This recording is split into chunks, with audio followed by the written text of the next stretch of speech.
Bonjour à toutes et à tous, chers auditeurs. Nous sommes très heureux de vous retrouver ce soir pour ce nouveau musée par en live consacré aux réfugiés de guerre en Europe.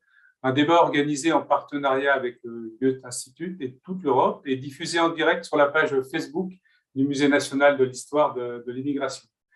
Alors, ce débat va durer 1 heure sur un thème d'une actualité brûlante avec 3 intervenants que je vous présenterai dans un instant.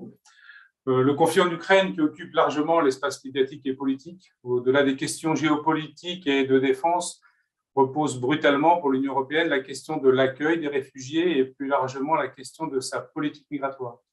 En effet, le sujet asile et migration est toujours en suspens au sein de l'UE, les États membres n'étant pas d'accord sur les nouvelles règles communes à adopter. Il nous a donc semblé important de revenir sur l'impact de ce conflit pour éclairer la problématique de l'accueil des réfugiés. Alors pour débattre de ce sujet, à mes côtés, nous avons le plaisir d'accueillir 3 intervenants. Sylvie Guillaume, bonsoir. Alors vous êtes eurodéputée depuis 2009 du groupe de l'Alliance progressiste des socialistes et démocrates. Au sein du Parlement européen, vous êtes membre de la Commission des libertés civiles, de la justice et des affaires intérieures. Donc vous nous apporterez la vision d'une institution et celle qui représente les citoyens européens. Dorota Dąbrowska, bonsoir. Vous êtes professeur de sciences politiques à Sciences Po Aix, membre honoraire de l'Institut universitaire de France, spécialiste de l'Europe centrale et orientale et des questions européennes. Votre dernier ouvrage collectif, s'intitule « Faire et défaire les démocraties », sujet dont on va évidemment évoquer ce soir. Et enfin, Rainer Maria Kiso, bonsoir. Vous êtes juriste de nationalité allemande, directeur d'études à l'École des hautes études en sciences sociales à Paris, éditeur de la revue Grief, revue sur les mondes du droit.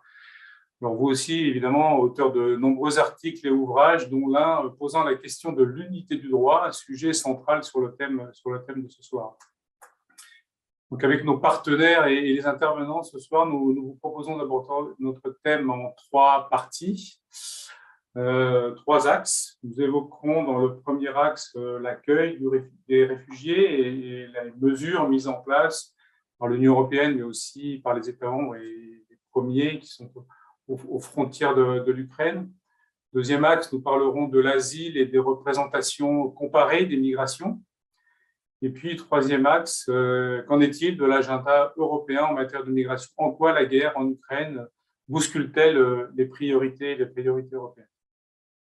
Donc, bien entendu, comme le veut l'exercice, nous consacrerons une partie de cette émission à vos questions via Facebook, parce que ce débat, il vous est essentiellement dédié, vous, auditeurs qui nous regardez en direct. Alors, n'hésitez pas surtout à nous transmettre vos questions, comme je l'ai dit sur la page Facebook du musée, au fil du débat. Je les poserai à nos intervenants. N'hésitez pas au fur et à mesure du débat. Dans le premier acte, deuxième acte, troisième acte, ce qui serait intéressant, c'est qu'effectivement, vos questions arrivent au moment où on est dans le sujet. Donc, nous allons commencer. Et ma première question sera pour vous, Sylvie Guillaume. Une question toute simple, en fait. Comment l'Union européenne, pour vous, a-t-elle réagi à l'accueil des réfugiés ukrainiens? Les dispositions que nous allons évoquer mises en place sont-elles suffisantes pour vous? Ce n'est pas tout à fait une question simple, mais je vous remercie de commencer comme ça, avec cette question assez large de la réponse de l'Union européenne.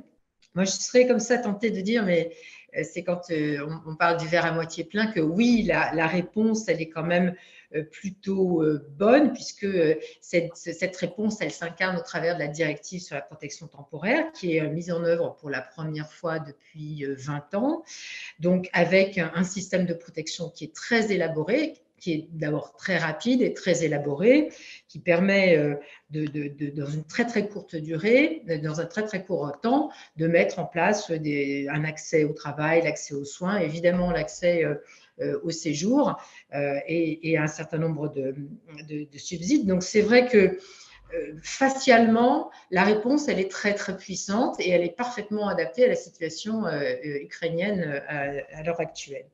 Bon, il faut quand même aussi regarder un peu l'envers du décor, puisque cette directive qui a été mise en place à l'unanimité cache aussi des divergences d'appréciation d'un certain nombre d'États membres et puis des divergences aussi dans le statut des personnes qui sont concernées. Les ressortissants ukrainiens y ont accès très rapidement, d'autant plus s'ils ont un passeport biométrique, mais les ressortissants de pays tiers dans l'Ukraine n'ont pas le même genre d'avantages. Et d'ailleurs, ça s'est soldé, le juriste tout à l'heure parlera, ça s'est soldé par beaucoup de mails plutôt que des charges dans les directives, dans les textes d'application. Il y a un impact très fort sur les pratiques, puisque cette directive, elle fait sauter un certain nombre de verrous qui sont très handicapants pour l'asile en général, puisqu'il y a une levée du critère du pays de première entrée. Donc là, on touche dans le dur à la question du règlement de Dublin, qui est un peu la clé de voûte de tout le système. Si on peut avoir des mouvements secondaires, ça prouve que cette question de Dublin peut être interrogée. Donc, c'est, je crois, assez important de se poser la question de savoir si le règlement de Dublin est mort ou pas à cette occasion. D'un point de vue plus général, c'est vrai que ça demande une logistique que les États membres ont mis en place avec des centres d'accueil. C'est un gros travail. Il faut s'interroger, je crois aussi, sur la question de la coordination, parce que rien ne serait pire une nouvelle fois que les États membres prenant en charge des personnes, finalement, se dédouanent de la coordination de la Commission. Je pense que c'est très important d'avoir ce pilotage-là. Et enfin, peut-être se dire que tout ceci n'est pas un solde de tout compte, on va dire, puisque dans les discussions, les pays de Visegrad ont obtenu, je l'ai indiqué tout à l'heure, un certain nombre d'avantages dans le traitement de la directive. Et il est clair qu'il n'y a pas de solde de tout compte avec l'application de cette directive sur la répartition future des personnes qui rechercheront l'asile si d'autres crises arrivent.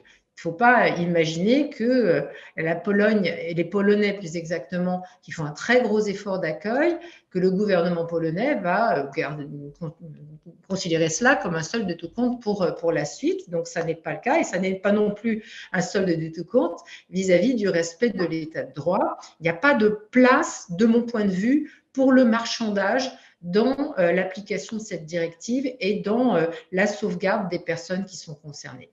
Voilà.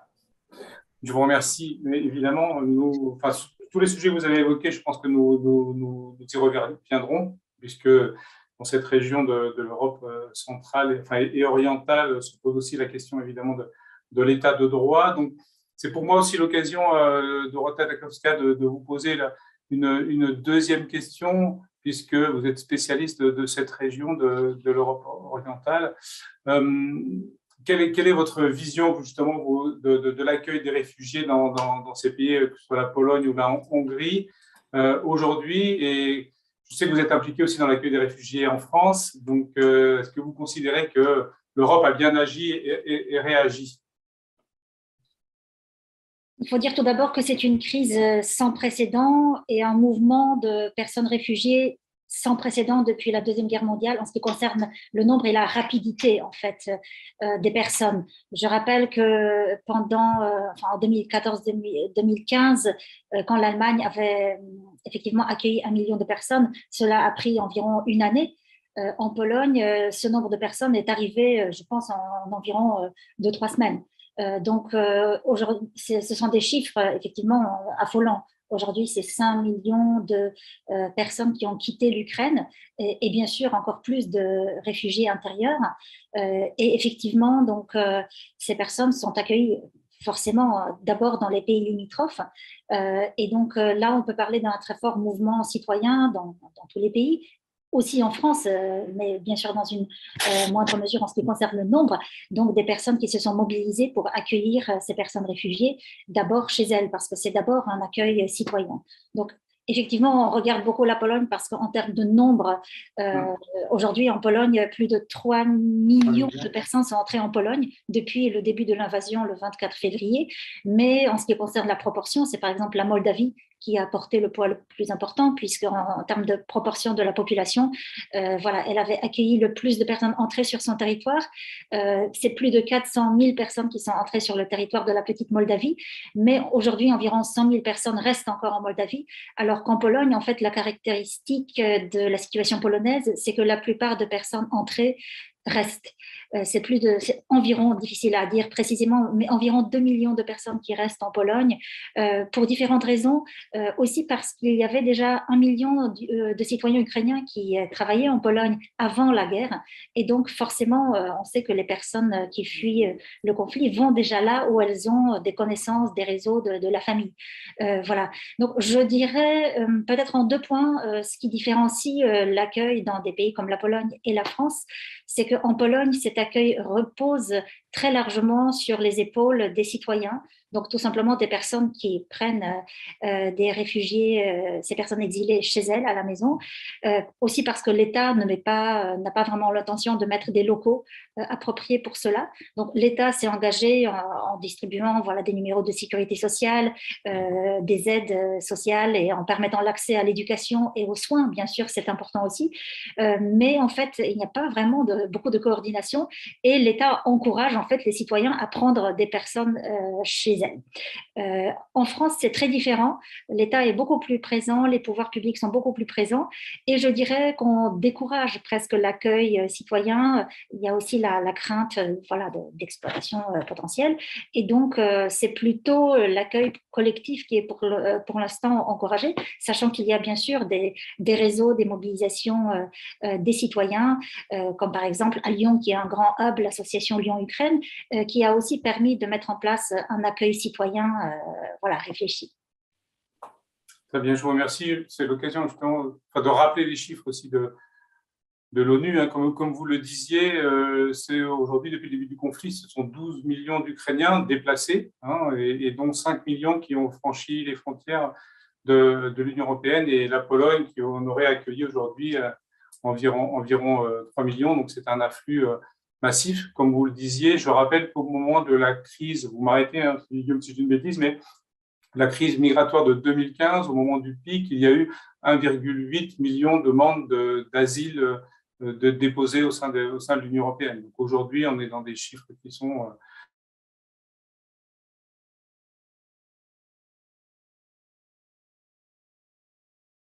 plus et celle-ci. Alors, quelle perspective vue d'Allemagne, puisque Dorota Dagowska le disait tout à l'heure, l'Allemagne a reçu un peu plus d'1 million de réfugiés et de migrants entre 2015 et 2017 du fait d'Angela Merkel.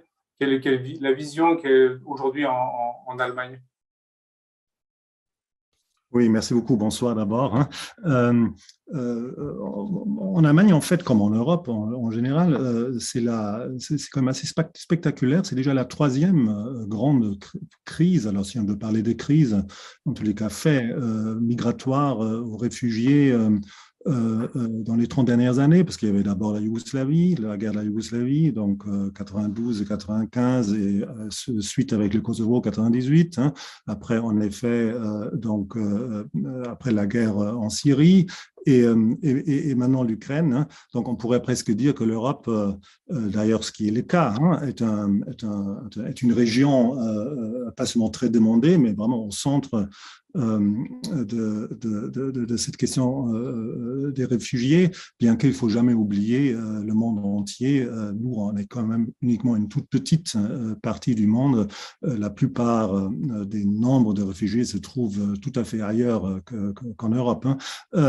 Alors, en Allemagne, c'est aussi vraiment spectaculaire. Hein. Donc, moi qui regarde tous les jours les nouvelles à la télévision allemande, parce que moi je vis à Paris, je ne vis pas en Allemagne, donc je n'ai pas d'expérience directe. Hein. C'est toujours la numéro 1. Hein, et et c'est impressionnant comment il y a tout un maillage d'activités étatiques.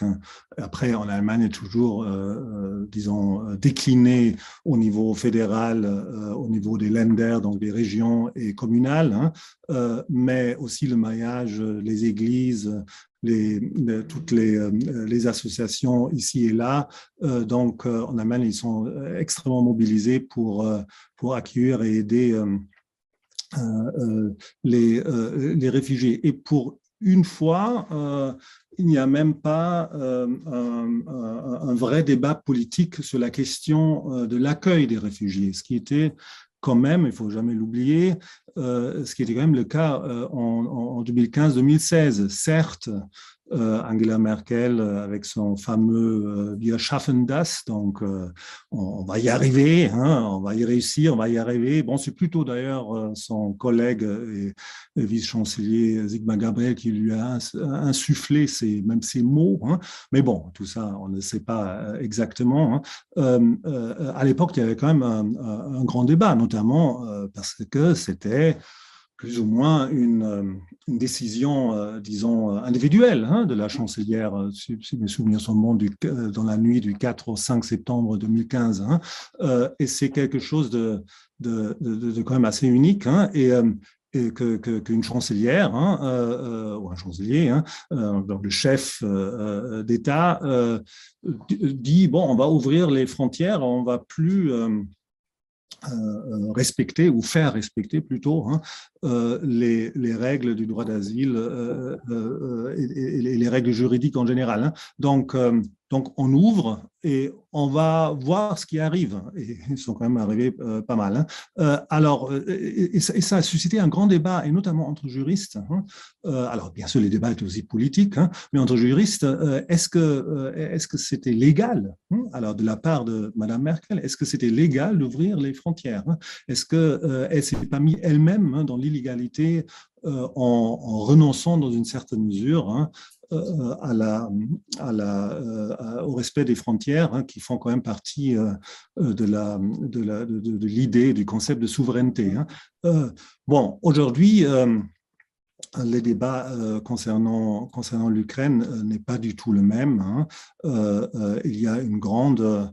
Alors, à part toujours, alors il faut toujours faire l'exception de l'extrême droite, hein, donc la AfD, hein, l'alternative pour l'Allemagne, hein, en Allemagne, hein, mais à part eux, il y a aussi dans le Bundestag, hein, une grande unité qui s'avère même concernant toute autre question, mais qui sont bien sûr tout à fait liées, donc la question de la livraison des armes en Ukraine. Alors, moi, à vrai dire, hein, je suis un peu pris par un certain enthousiasme, si je puis dire. Hein. Je trouve ça un peu enthousiasmant, à vrai dire. Hein. D'ailleurs, à l'échelle de toute l'Europe, hein, plus ou moins, enfin, hein, la question migratoire n'est pas vue uniquement sous le vocabulaire de crise, hein, mais tout simplement d'accueil, hein, de l'humanité et peut-être aussi de chance, hein, mais ça, on va peut-être en y arriver un peu plus tard. Hein. Donc, moi, je retiens pour l'instant vraiment un côté positif. Et j'ai l'impression que l'Europe, aussi avec l'activation, disons, de la directive dont Sylvie Guillaume a déjà parlé, donc la directive européenne concernant l'afflux de masse, hein, de réfugiés, hein, qui a été activée à l'unanimité, c'est quand même quelque chose, c'est super. Bien sûr, il y a toujours un peu de comment dit-on en français, il y a quelque chose il y a toujours des gens qui ne sont pas tout à fait contents, hein, et notamment aussi les États, mais en principe, c'est un moment, je trouve, très, très positif pour la question de l'Europe, pas pour les réfugiés, bien sûr. Nous en reparlerons, mais la question, justement, est intéressante, le débat que vous avez posé, c'est savoir que on a un œil un peu différent de la question des réfugiés et des migrations aujourd'hui, dans les conséquences de la guerre en Ukraine, par rapport à 2015. Est-ce que vous, Sylvie Guillaume, vous l'avez senti dans cette approche dans vos débats au Parlement européen et vis-à-vis de l'ensemble des États membres, même si sur les questions migratoires, il y a toujours de assez larges dissensions. Ah, votre micro. C'est toujours la petite sécurité.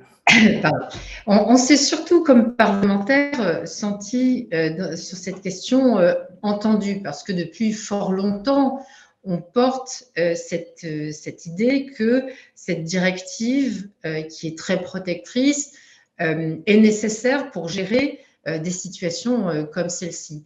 Et Rainer Maria Pissot parlait tout à l'heure de Angela Merkel et de 2015, ce qui nous avait beaucoup frappé, nous, c'est qu'il n'y avait aucune dimension de contrôle démocratique dans cette décision. Je ne parle pas d'ailleurs que de la décision en Allemagne, mais de façon générale, Angela Merkel a vu un certain nombre d'interlocuteurs, dont le président turc, et finalement a sous-traité d'une certaine manière la situation des Syriens en 2015 à un pays SAS. D'ailleurs, on nous dit, pour essayer d'expliquer pourquoi avant cette directive très protectrice n'a pas été utilisée, il y a deux vecteurs d'explication. Je reviendrai peut-être sur le contrôle démocratique tout à l'heure. On nous dit on n'a pas utilisé la directive avant parce que les États membres n'ont pas réussi à se mettre d'accord sur ce que c'est qu'un afflux massif. Je trouve ça personnellement assez affligeant parce qu'à partir du moment où on a une guerre qui pousse des familles, des personnes en dehors de chez elles, ça constitue, quoi qu'on en pense, un danger. Et donc, l'Europe, dans sa tradition de protection, doit afficher et doit mettre en œuvre ce processus de protection. Mais la deuxième explication qui fait que les Syriens ou les Afghans, d'ailleurs, ont été traités différemment, c'est qu'il y avait justement un pays SAS entre l'Union européenne et les Syriens, qui s'appelait la Turquie, qui n'existe pas. Il y a une frontière directe entre l'Ukraine et l'Union européenne. Et je pense que cette question de la frontière commune a fait que ça a déclenché cette directive. Donc, on est heureux, nous, Parlement, d'être au cœur de ces décisions. On voit les bémols qui existent. J'en ai parlé tout à l'heure, à la fois sur les passe-droits qui sont accordés.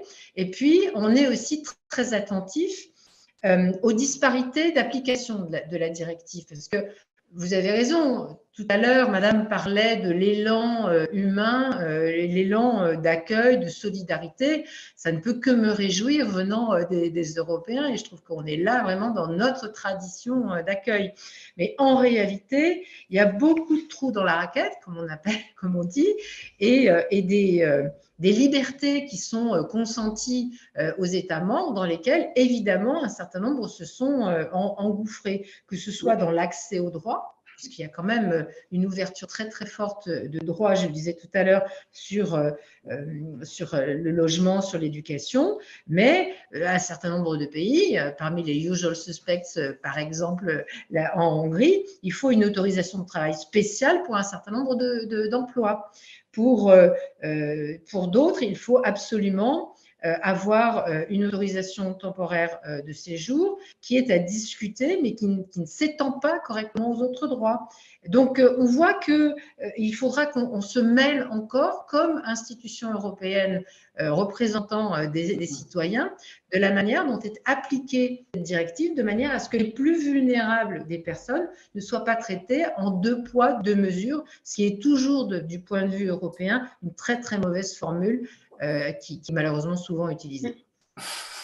Merci, je voudrais rebondir justement sur ce sujet-là, peut-être sur la question de droit et aussi l'accueil des réfugiés avec vous, Dorota, et la question de droit avec M. Tissot sur justement cette directive d'accueil temporaire. Elle traite quand même différemment, que l'on soit d'abord ukrainien ou pas ukrainien, l'accès à l'Union européenne et ensuite au droit, que l'on peut avoir au sein de l'UE. Donc, quel est le regard du juriste justement sur cette question-là? Et je vois une question justement d'un de nos auditeurs qui nous dit quid des passages afghans, irakiens et autres aujourd'hui à la frontière polonaise, et qui évoque aussi le règlement de Dublin, mais je pense qu'on y reviendra dans la troisième partie. Quelle est la position du juriste sur cette gestion à deux mesures en fait d'immigration? Oui, merci beaucoup. Alors peut-être quand même, puisqu'il a déjà il ou elle, je ne sais pas, a posé cette question, un internaute ou un auditeur. Alors concernant les étudiants, parce que ce sont souvent les étudiants d'origine africaine, notamment, qui sont arrivés à la frontière polonaise. Alors moi, je ne suis pas journaliste investigatif, donc moi, je ne sais pas ce qui s'est passé là-bas, mais d'après ce que j'ai pu voir, même Amnesty International n'a pas, disons, acté le fait que ça s'est vraiment passé. Donc, il y a apparemment un flou sur la réalité de ce qui s'est passé à la frontière polonaise concernant les ressortissants des États africains. Alors, cette directive concernant l'afflux massif ou l'afflux de masse, il est clair que ma position, mais c'est ma position comme un juriste, mais il y a d'autres qui ont d'autres positions, serait bien sûr qu'il ne devrait pas y avoir de différence dans le traitement concernant les réfugiés, parce qu'en tout état de cause, ce sont des réfugiés qui proviennent des États non européens, donc de faire des différences entre les États non européens est bien sûr un peu bizarre, mais il y a des fortes discussions justement sur le fait qu'il faudrait quand même y avoir un traitement différent, notamment concernant les gens qui viennent, les personnes, les réfugiés qui proviennent des États où il y avait la guerre et d'autres où il n'y en avait pas. Et c'est pour ça que je pense, moi personnellement, mais pas seulement moi, et d'ailleurs ce qui apparemment quand même a été aussi fait comme ça en Pologne, que puisque les étudiants africains qui étaient en Ukraine à faire leurs études, puisque la guerre est en Ukraine, bien sûr, ils doivent être traités exactement de la même manière que les autres, parce que où ils veulent fuir, ils ne peuvent pas fuir autre part que vers l'Union européenne, et ils n'ont pas d'autres possibilités. Et donc, mon avis est bien sûr qu'il ne faudrait pas y avoir de différence. Ça serait bien sûr, il y a une différence, encore une fois, le droit d'asile, le droit des réfugiés, le droit des migrants, comme on dit maintenant aussi de temps en temps, connaît bien sûr le fait de faire des différences, parce qu'il y a des différences. Il y a aussi des différences entre les réfugiés. Un réfugié n'est pas forcément le même comme un autre, mais dans sa situation, mais là, quand il y a une guerre, il faudrait voir les réfugiés provenant de cette terre où il y a la guerre, de cette terre ou ce pays où il y a la guerre, strictement de la même manière. Merci. Je voudrais évoquer le sujet des financements aussi, puisque l'Union européenne a réorienté quand même pas mal de fonds liés à la politique de cohésion, je pense, auprès des pays d'accueil. C'est l'occasion aussi pour vous de rebondir sur une question que nous pose une auditrice, justement, où vous disiez tout à l'heure, elle accueille une Ukrainienne et sa petite fille chez elle, dans sa commune, dans son logement, mais elle n'a reçu pour l'instant aucun moyen, aucun subside d'urgence pour subvenir justement aux besoins. Et dit-elle, comment vais-je faire dans les prochains jours? Moi, je veux bien dire un mot sur cette question, sauf si… Oui. Enfin, allez-y sur les fonds. Comment est-ce que les fonds en fait, suivent et descendent et sont irrigués au plus proche du territoire? Alors, il y a du point de vue européen énormément d'argent qui a été mobilisé pour aider les États membres à assumer cette fonction. Un certain nombre de ces États membres reposent quand même beaucoup sur la mobilisation des personnes, des familles, des ONG locales ou internationales, mais implantées dans les États membres. Et donc, moi qui suis allée à la frontière entre la Pologne et l'Ukraine, j'ai vu comment les collectivités locales, les ONG, les habitants s'auto-organisent pour venir en aide aux réfugiés. Ce qui pose la question de, justement, des fonds européens et des bénéficiaires finaux de ces fonds. C'est un long débat qu'on pourrait aborder pour d'autres sujets.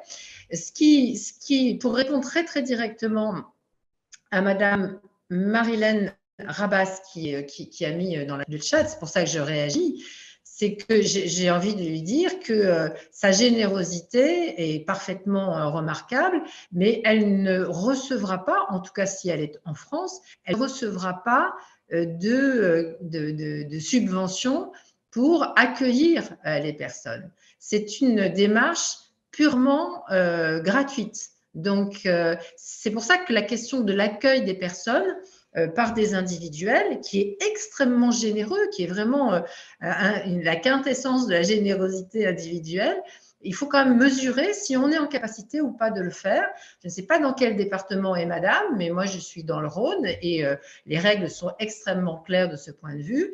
Il faut vérifier que le logement est adapté, que les personnes peuvent effectivement être accueillies correctement. C'est un engagement qui doit durer au moins 3 mois de manière à ce que les gens ne soient pas ballottés d'un endroit à un autre. Mais c'est vrai que c'est un engagement qui n'est pas rémunéré. Donc, il faut savoir mesurer ce qu'on va faire, même si la commune, après, peut aider les personnes mais par d'autres biais. Ce qui m'amène juste à évoquer très rapidement pourquoi il faut faire très attention à l'accueil des personnes et pourquoi il faut vraiment surveiller les choses, c'est que depuis très longtemps, on sait que dans les filières ukrainiennes, la question de la traite des êtres humains est une dimension très problématique.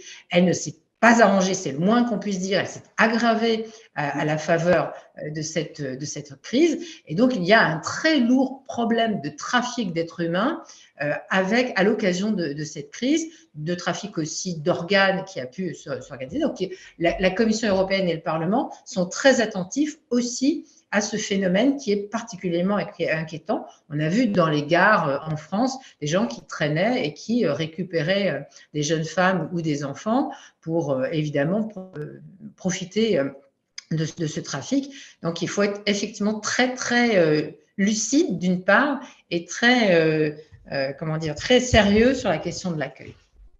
Dorota Daszkowska, justement, vous êtes impliquée, me semble-t-il, vous l'avez dit, dans l'accueil de réfugiés ici en France, et vous êtes aussi allée en Pologne, où là, vous m'aviez dit que justement, il y avait une petite distorsion dans la gestion des fonds, entre les fonds qui iraient à l'État, et en fait, ce sont surtout des associations et des ONG qui gèrent l'accueil des réfugiés.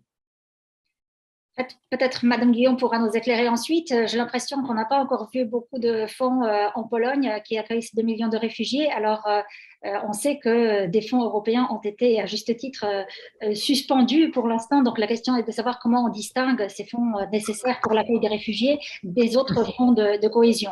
Mais on pourra y revenir ensuite. Effectivement, on voit cette distinction nette dans les aides versées. En France, ces aides sont versées directement aux personnes réfugiées et les spécialistes des questions d'immigration et d'asile trouvent que c'est une meilleure solution pour leur permettre de s'autonomiser plus rapidement, alors qu'en Pologne, les aides modestes d'État sont versées effectivement aux personnes qui accueillent ou pas. Elles ne sont pas encore forcément toujours versées, mais du coup, cela rend les personnes exilées dépendantes de cette charité, en fait, et de cette, voilà, pour l'instant, bonne volonté. Mais on arrive aujourd'hui à un phénomène assez inquiétant en Pologne, et d'ailleurs prévisible. On parle d'un burn-out des personnes accueillantes, parce que si vous accueillez une famille dans votre petit appartement, parfois dans votre studio, même dans votre maison, ça crée forcément des problèmes. Alors, puisque vous avez abordé aussi la question de la crise humanitaire liée en fait à l'afflux des réfugiés à la frontière polono-biélorusse d'il y a quelques mois, effectivement, je pense que c'est quelque chose qui est très frappant et très douloureux pour les ONG polonaises qui se sont engagées à l'époque, en automne 2021, il y a quelques mois, dans l'aide et le sauvetage des personnes qui réussissaient à franchir cette frontière et à pénétrer dans l'Union européenne et qui souvent se faisaient refouler par le garde-frontière polonais. Et donc aujourd'hui, ces mêmes associations, ces mêmes bénévoles sont bien sûr engagés aussi dans l'accueil des réfugiés d'Ukraine.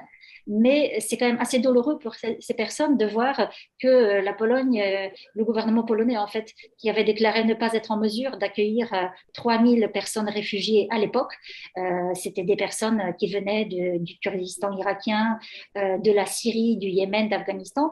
À l'époque, c'était pas possible. On a criminalisé l'aide, on a militarisé la frontière.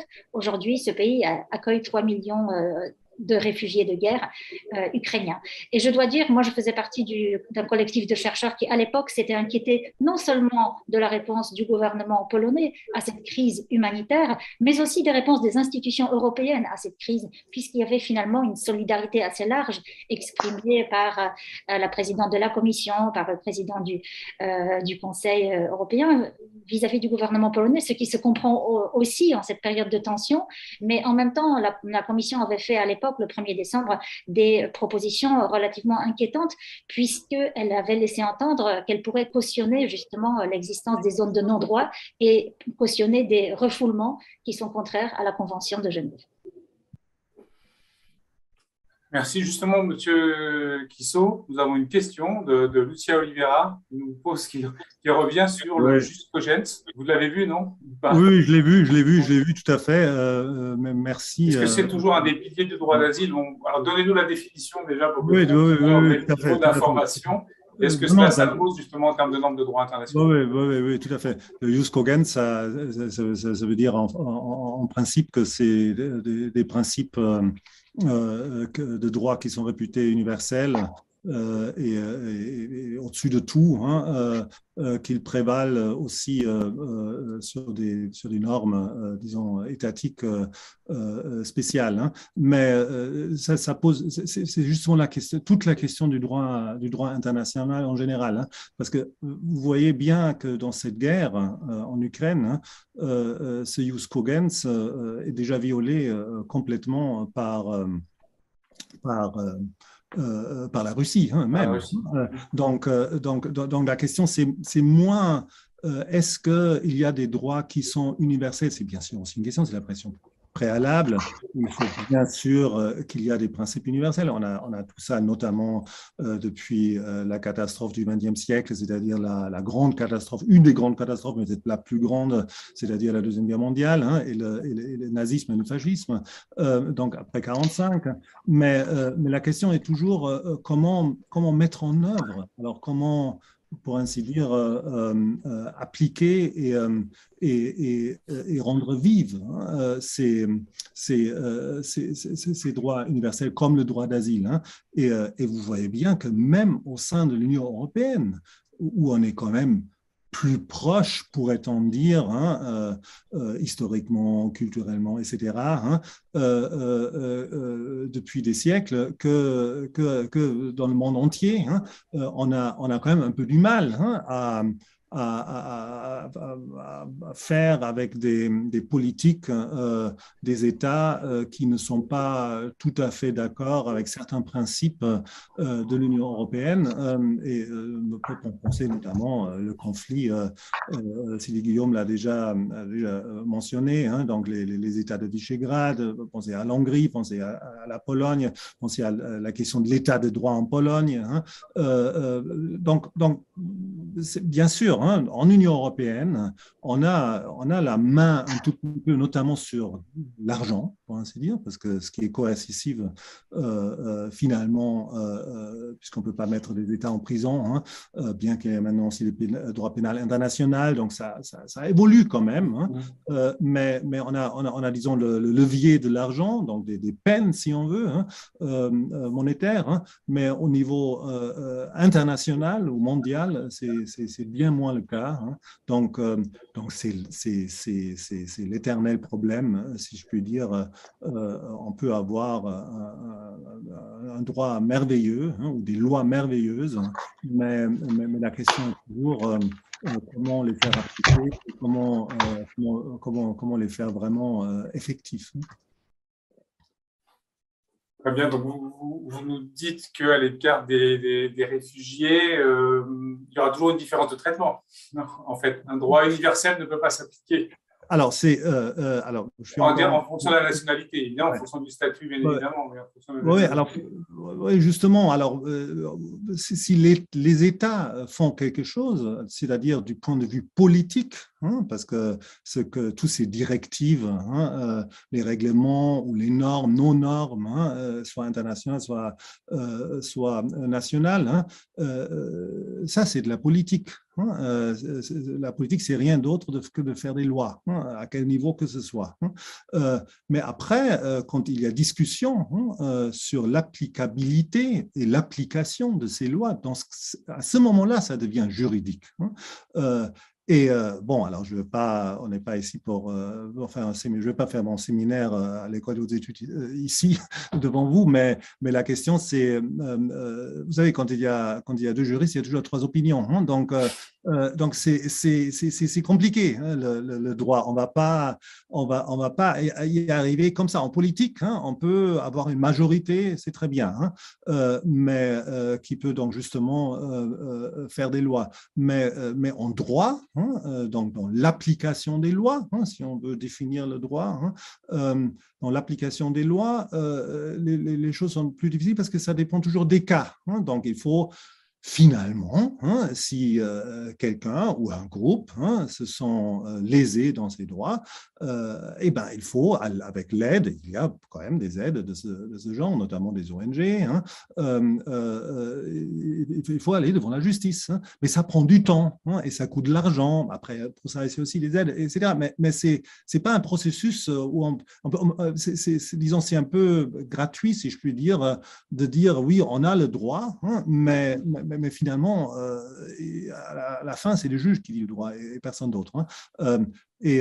En revanche, il faudrait, et ça, on est sur une voie, hein, bon, après, on va voir ce que ça donne, mais au niveau européen, il faudrait que, aussi au niveau politique, c'est-à-dire des lois, hein, on donne aussi toutes les possibilités aux juges de statuer de manière que, justement, par exemple, les demandeurs d'asile et les réfugiés. C'est le sujet que l'on va aborder. Alors, rappelons, hein, qu'au sein de l'Union européenne, les frontières, ça reste une question de souveraineté nationale. Donc, chaque État membre gère ses frontières, on est d'accord. Oui, tout à fait, mais de l'autre côté, on a là aussi, on a Schengen, hein, oui. Et Schengen, c'est même pas uniquement l'Union européenne, il y a certains pays, alors une grande partie quand même de l'Union européenne qui est concernée, mais il y a aussi des pays extra-Union, hein, en dehors de l'Union, donc tout à fait. Hein, bon, mais comme je vous ai déjà dit au début, la question des frontières, par exemple l'instauration des contrôles aux frontières, hein, qui était dans une certaine mesure, pas dans une certaine mesure, qui était tout simplement illégale, hein, mais qu'est-ce qu'on gagne alors juridiquement, je veux dire politiquement, on gagne bien sûr si on dit c'est illégal, hein, parce que du coup un débat, etc. Mais qu'est-ce qu'on va faire si la France et l'Allemagne instaurent des contrôles aux frontières, hein, on va les sanctionner comment? Qu'est-ce qu'on va faire? Donc c'est compliqué. C'est compliqué.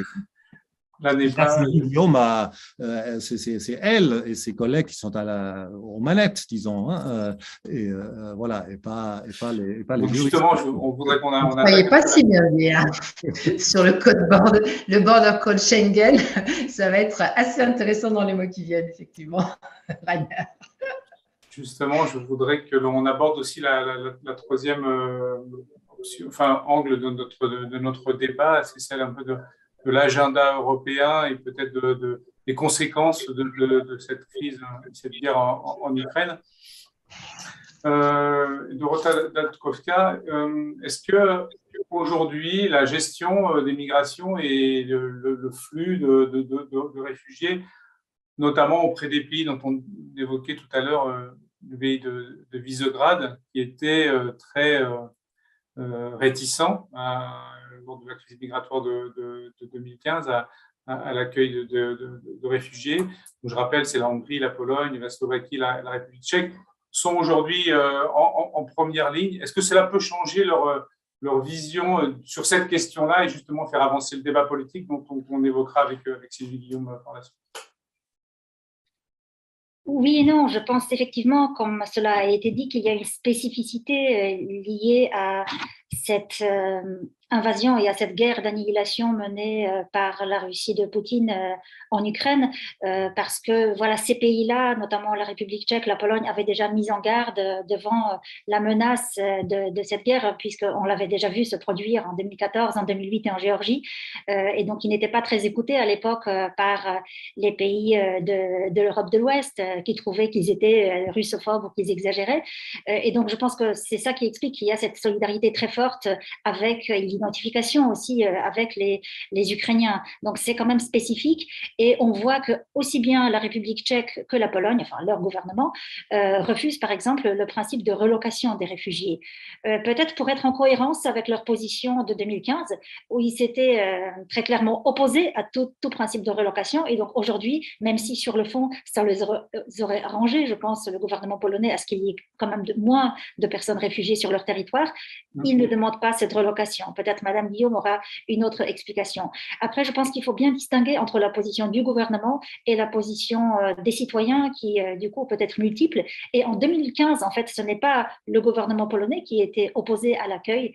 Enfin, ce n'est pas la société polonaise en tant que telle, mais c'est plutôt le gouvernement, puisque si on regarde les sondages, à l'époque, avant, en fait, la campagne xénophobe du gouvernement polonais, donc du nouveau gouvernement PiS élu à l'époque, les citoyens polonais étaient très majoritairement en faveur de l'accueil. Et c'est seulement lorsque le gouvernement polonais et le leader du parti conservateur PiS a fait peur en fait aux citoyens en leur racontant des choses terribles, que les réfugiés porteraient des maladies, etc., qu'il a réussi à retourner cette opinion qui est devenue majoritairement opposée à l'accueil. On l'a vu aussi en automne 2021 avec les personnes réfugiées à la frontière polono-biélorusse.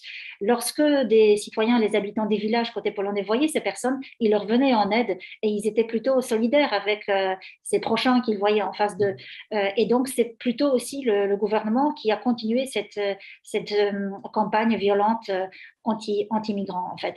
Donc, aujourd'hui, je pense qu'on peut voir cela, enfin, cette directive protection temporaire, comme une chance potentielle, malgré, en fait, ce traitement inégal, puisqu'on voit aujourd'hui que, aussi en France, des associations qui viennent en aide aux personnes réfugiées ukrainiennes, comme à d'autres, considèrent que c'est peut-être une opportunité aujourd'hui, cet accueil, pour montrer que oui, il est possible d'accueillir et que oui, on a beaucoup de logements vacants et donc qu'on peut accueillir des personnes ukrainiennes ou pas. Je vois, Sylvie Guillaume, que vous souriez, donc vous devez être forcément en accord avec les propos qui viennent d'être tenus. Justement, quelle perspective? Parce que le pacte Asile et Migration qui a été présenté en septembre 2020, me semble-t-il, par le commissaire Margaretis Chinas, est toujours sur la table. Se pose la question, l'enjeu, c'est de construire un consensus politique autour du principe de solidarité entre États membres. Se pose la question de la relocation. Est-ce que vous pensez que la guerre peut accélérer le processus d'accord entre les 27? Je vais vous répondre dans un tout petit instant, mais je voulais témoigner de mon accord parfait avec Madame Datkowska sur la distinction qu'il faut faire entre les gouvernements et leur peuple. C'est absolument fondamental. C'est mieux en disant parce qu'on a de temps en temps, et je fais quelquefois la confusion aussi, et j'essaie toujours de me corriger. Je crois qu'il faut vraiment faire cette distinction, et c'est aussi comme ça qu'on pourra faire évoluer les choses. Et je confirme effectivement aussi que les fonds pour la Pologne, ils sont disponibles, mais la Pologne ne fait pas appel à un certain nombre de fonds parce qu'elle n'a pas du tout envie d'être piégée par une obligation qui lui serait ensuite imposée dans d'autres types de crises qui pourraient intervenir. Donc, ce n'est pas seulement en référence au passé où il ne l'avait pas fait, mais c'est aussi en perspective de l'avenir où si ça doit arriver une nouvelle fois, ça ne pourra pas, ils ne pourront pas répondre, ils ne voudront pas répondre à cela. Sur votre question, je crois que ce qu'il faudrait essayer d'obtenir, ce à quoi il faudrait parvenir, c'est une sorte d'effet cliquet. Un certain nombre d'entre vous m'en ont souvent entendu parler, c'est-à-dire en gros qu'on puisse bénéficier des avancées de cette directive pour essayer de les transposer à d'autres situations. Et donc faire prospérer tout ce qui a pu être intelligemment mené ici. Je pense que ça va être compliqué et que le pacte asile-migration ne va pas nécessairement bénéficier, être infusé de ces bonnes pratiques. Et je le regrette vraiment. J'ai répondu à M. Goldschmidt dans la partie latérale du chat sur la question de la situation des personnes à la frontière avec le Bélarus, où on avait un phénomène plus d'instrumentalisation des migrants qu'autre chose. Mais je ferme cette parenthèse. Moi, je pense que le problème du pacte asile-migration est malheureusement plus global et donc c'est pour ça qu'il est encalminé d'ailleurs, est beaucoup plus global que cette question de la solidarité, qu'on ne règle pas par l'intermédiaire du pacte qui découpe en petits morceaux les différents aspects du droit d'asile et des questions de migration. Donc, on ne règle pas la solidarité européenne entre États membres. Et donc, on met aussi, on y oppose un certain nombre de concepts que je trouve particulièrement critiquables, qui vont être assez difficiles à surmonter, comme par exemple la fiction de non-entrée. Vous en entendrez probablement parler, où on considère un peu à la française, comme dans les zones d'attente à la française, que les personnes, même si elles entrent sur le territoire, n'y sont pas vraiment entrées, et donc c'est plus facile de les refaire sortir. Je schématise évidemment à loisir ceci, mais c'est effectivement extrêmement inquiétant, comme l'est aussi la généralisation de la détention, puisque les personnes n'entrent pas vraiment sur le territoire et qu'elles restent auprès des pays de première entrée. Évidemment, allais-je dire, les personnes se retrouvent en détention. Donc, c'est effectivement très, très problématique de l'impact, enfin, je dirais de la philosophie générale du pacte asile-migration. Et puis surtout, et cette crise malheureusement ne nous permettra pas d'avancer sur ce sujet, et je le regrette, c'est que le pacte asile-migration fait complètement l'impasse ou quasiment totalement l'impasse sur les questions de migration légale. On n'en parle pas dans le pacte asile-migration, donc il y a des textes qui commencent à sortir, qui essayent de faire évoluer les choses, j'en ai commis un moi-même, mais c'est un impensé du pacte asile-migration, alors que, rappelons-nous quand même, que 90% des réfugiés qui obtiennent un statut sont entrés de façon irrégulière sur le territoire de l'Union. Donc à un moment donné, il y a un hiatus total vis-à-vis de ces personnes qui auraient pu ne pas entrer sur le territoire, ne pas bénéficier du statut parce qu'elles étaient entrées de cette situation irrégulière. Et dernier mot, parce que je vois que le temps passe, je voudrais que mes collègues puissent répondre aussi, il y a un impensé aussi total dans le pacte asile-migration sur la question du refuge lié au changement climatique. Or, autant Rainer Kissel tout à l'heure disait qu'on avait finalement proportionnellement assez peu de gens qui voulaient rejoindre l'Union européenne par rapport aux migrations internationales. De plus, 80% des personnes ne se réfugient pas en Europe comme un pouvoir d'attraction terrible, mais le font dans le loco-régional de leur territoire. Donc, et va s'ajouter à cela cette problématique du changement climatique. Et pour l'instant, on est dans un impensé total qu'il faut avoir en tête. Qu'est-ce que le juriste alors peut faire avancer et aider sur cette question très spécifique, justement? Oui, alors je dirais peut-être, je commencerai peut-être avec un petit désaccord avec mes deux collègues, si je puis me permettre, c'est-à-dire de faire une différence nécessairement ou généralement, ou ça serait peut-être bien de le faire, entre gouvernement et peuple. Dans ce cas-là, je me demande pourquoi M. Orban était réélu haut la main.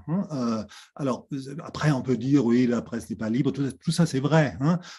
Mais vous savez, c'est peut-être mon côté allemand, quand j'entends le mot peuple, j'ai des frissons. Donc le peuple, je ne sais pas trop, je ne fais pas confiance, je fais zéro confiance au peuple. Non, c'est un jeu de divers bords, donc notamment la presse libre, bien sûr, les médias, l'information, la loi électorale, on pourrait beaucoup en parler pour la France, par exemple, aussi, concernant la loi électorale. C'est peut-être aussi elle qui fait tout ce bazar dans lequel on se trouve au moment. Bon, bref, donc je ne sais pas si on peut faire ces différences. Donc, je suis plutôt sceptique. Concernant le pacte asile-migration, bon, ce pacte, c'était de 2020 qu'il était mis en, alors je proposais, je crois. Donc c'est typiquement un compromis à l'européenne. Et moi, je suis tout à fait de l'avis de Sylvie Guillaume, et il y aurait beaucoup de choses passent sous silence, et pour mon avis, mais ce n'est pas mon avis de juriste, c'est mon avis politique, je serais beaucoup plus ouvert à tous égards. Mais qu'est-ce que ça veut dire d'être plus ouvert, etc. On peut dire ça, et c'est très bien, et il y a certainement une partie de la population qui serait d'accord avec moi. Je ne pense pas la majorité, je ne sais pas. Non, mais pourquoi, vu les frictions entre justement peut-être certains pays en Europe de l'Est et certains pays en Europe de l'Ouest, pourquoi ne pas faire comme l'Europe a souvent fait, mais Sylvie, vous me corrigerez, pourquoi ne pas prendre des pays moteurs? Alors des pays, disons,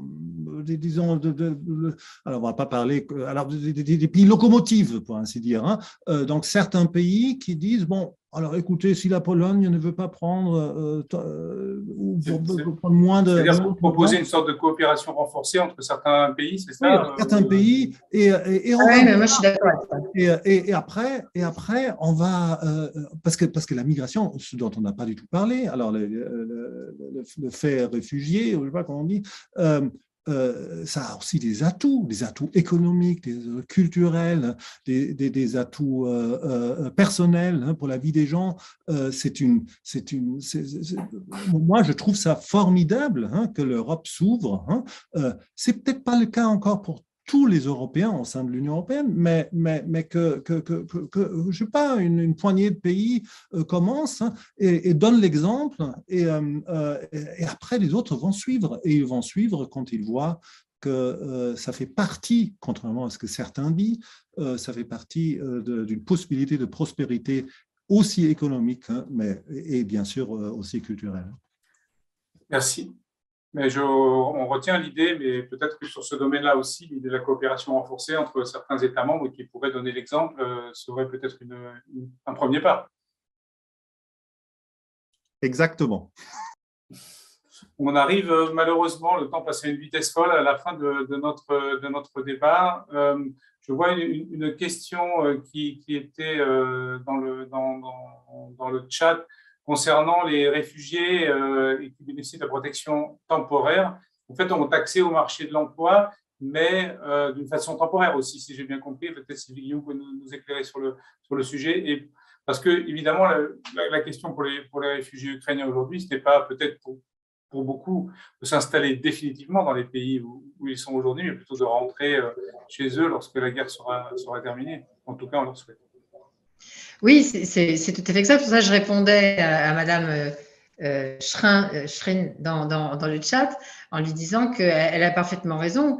Les bénéficiaires de la protection temporaire ont un accès immédiat à l'emploi et à d'autres droits tels que je le disais tout à l'heure. Et c'est effectivement ce qui distingue aussi la directive temporaire du droit d'asile traditionnel, on va dire, qui, lui, restreint l'accès à l'emploi. C'est d'ailleurs, de mon point de vue, une erreur, mais qui restreint, voire interdit l'accès à l'emploi dans les 3 premiers mois de présence sur le territoire. Mais ce qui fait effectivement, je dirais, la modification, c'est qu'il y a effectivement cette perspective pour les Ukrainiens de revenir en Ukraine dès lors qu'ils auront la possibilité d'y être en sécurité. Donc, c'est cela aussi qui fait la distinction du statut lui-même entre protection temporaire et droit d'asile traditionnel. Merci pour cette précision. Donc, nous arrivons à la fin de notre débat sur réfugiés de guerre et Europe à géométrie variable. On comprend, vous m'arrêtez si j'ai une bêtise, mais qu'on avancera toujours sur un statut différent en fait de réfugiés, y compris vis-à-vis de la nationalité, mais pas spécifiquement du statut de réfugié, et que l'accord politique entre les États de l'Union européenne semble assez compliqué, même vis-à-vis de l'accélération que pourrait provoquer le conflit ukrainien. Est-ce que chacun veut un petit mot conclusif, très rapide, si je vous donne chacun 10 secondes pour dire un petit mot de conclusion sur ce sujet? Dorota, nous commençons par vous.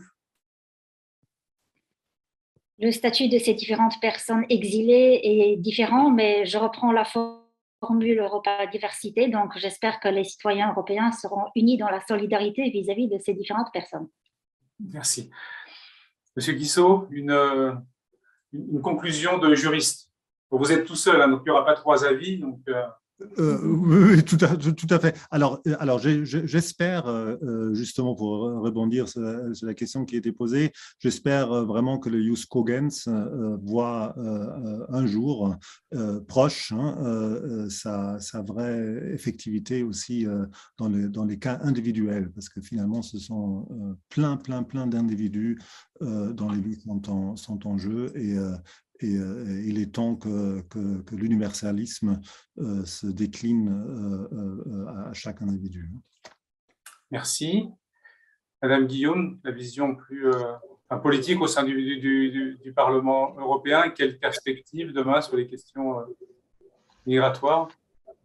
Oui, j'espère que cette crise et la manière dont elle se passe permettra de mettre un coup d'arrêt définitif à cette espèce de théorie fumeuse de l'appel d'air qui fait que certains États membres, et non des moindres, privilégient des situations de personnes extrêmement défavorables sous des ponts, sans soutien et sans aide, en imaginant que leur situation va pouvoir empêcher d'autres de venir. C'est une théorie vraiment complètement fumeuse, et donc j'aimerais bien qu'elle tombe à cette occasion, autant que j'aimerais que les États membres puissent enfin s'accorder sur un principe de solidarité qui serait, je crois, à la hauteur des enjeux européens.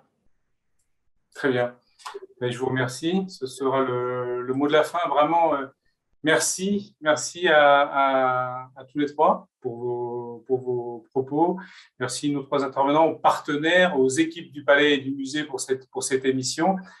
Évidemment, pour tous les auditeurs qui n'ont pas pu poser toutes les questions, j'espère qu'on a pu synthétiser quand même l'esprit de chacun. Donc, vous pouvez réécouter cette émission en podcast sur le site du musée et retrouver des ressources aussi sur cette thématique. Je rappelle le prochain rendez-vous qui sera en présentiel au musée le vendredi 3 juin pour une soirée débat consacrée à la figure de Frantz Fanon en partenariat avec l'Atrium tropical de Martinique. Voilà, encore merci à nos 3 intervenants et puis à tous, je vous souhaite une très bonne soirée.